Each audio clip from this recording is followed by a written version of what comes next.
Hi, my name is Matt Shannon, co-founder at Expatriant. My brother and I, we created Expatriant to help expats going to Russia nail it.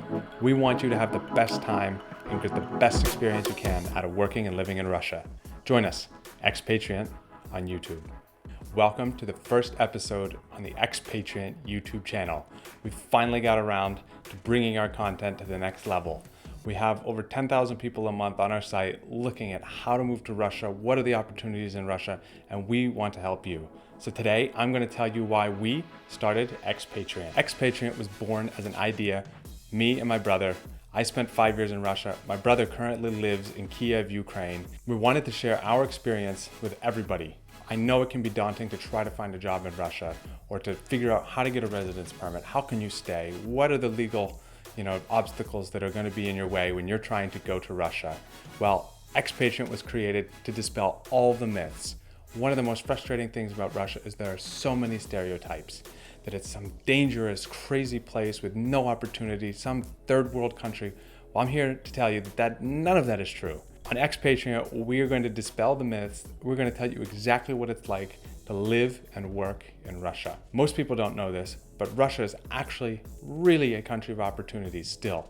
Despite the economic problems, despite the problems geopolitically that Russia's been involved in the last 5 to 10 years, it's still a place to start a career. US News and World Reports actually ranked Russia the #1 country in the world to start a career. If you compare Russia to all of the other countries, still, in 2020, when the ratings came out, Russia was #1. We know there's opportunity, but how do you take an idea, wanting to go to Russia, and make it happen? Well, stick with us. We're going to help you do that. We've created Expatriant, the #1 resource on the web for English language information about typical things that expats deal with in Russia. We started the site. We wanted to create the first expat job board in Russia, where if you went to it, you could only see jobs where the employers were looking to consider expats. We know if you've been looking for a job in Russia that it's practically impossible to try to understand, will they consider me as an expat candidate? Chances are probably not. And if you don't speak Russian, they won't even consider you at all. So where do you even begin? Well, we've created the first job board. We are going to be able to help you in your job search in Russia. As we continue to build our site and our brand, we hope that we can attract high-level employers who are really looking to build an expat team in Russia. We already know many companies who are hiring expats in Russia. And if you check out our job board and check out our articles, you can learn lots more about what it's like to live and work in Russia. The second aspect of Expatriant is living in Russia. So yes, if you have a job, you're going to have a work visa. It's going to be relatively easy to work in Russia. But what if you don't? Or your wife is Russian and you can't figure out the immigration problems? How do you get a residence permit? Well, we have literally the longest guide in English, completely free, how to get a residence permit in Russia. We still recommend working with a lawyer. We work with a verified team of lawyers in Moscow and other cities in Russia to help you wherever you have immigration problems.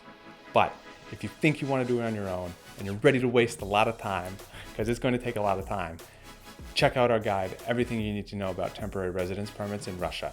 Most of the information is there. If you have any questions, write a comment on our page or it down below and we will get back to you. We want everybody to have the answers, and the only way everybody has the answers is if it's free. You've got a job or you figured out how to stay in Russia. Now what? What are you going to encounter in your daily life? Where are the best restaurants? What is it like living in Moscow? What can you expect, especially if you're considering a trip or a move to Russia? What is it like? I said in the beginning, Russia is full of stereotypes. If you ask an American what it's like to live in Russia, you're never going to get an accurate picture. I even work with people in my day job, and they've been to Russia. Many of them have been to Russia 10 years ago, and you ask them, did you enjoy it? And they're like, whoa, no, it was crazy. It was all this crazy stuff going on. Cowboys and Indians, Wild West. It's not like that anymore. Most visitors, when you arrive in Moscow, you get downtown, you're going to see the center of the city, and you're going to think, wow, this is cleaner than anywhere in the West. And you know what? It's true. Really, things are changing in Russia. If you are thinking about where you want to go abroad, consider Russia. There are many opportunities. It's very advantageous from a career perspective. I'm speaking from experience. I worked in Russia for 5 years. I took my salary and quadrupled it when I came back after 5 years. My experience in Russia was absolutely invaluable. I learned how to make great friends. I learned how to deal with adversity. I learned a completely new language. I found my wife. I learned so many things that were valuable to my personal and professional life just with 5 years in Russia. I would love to go back. And we created Expatriant for you to help you have the exact same experience we had in Russia. We hope you stick around. Expatriant is here to stay. Let us know what you think in the comments. If you've got a question, maybe you want to know what the best Indian restaurants are in Moscow, let us know in the comments and we'll create another video. See you next time.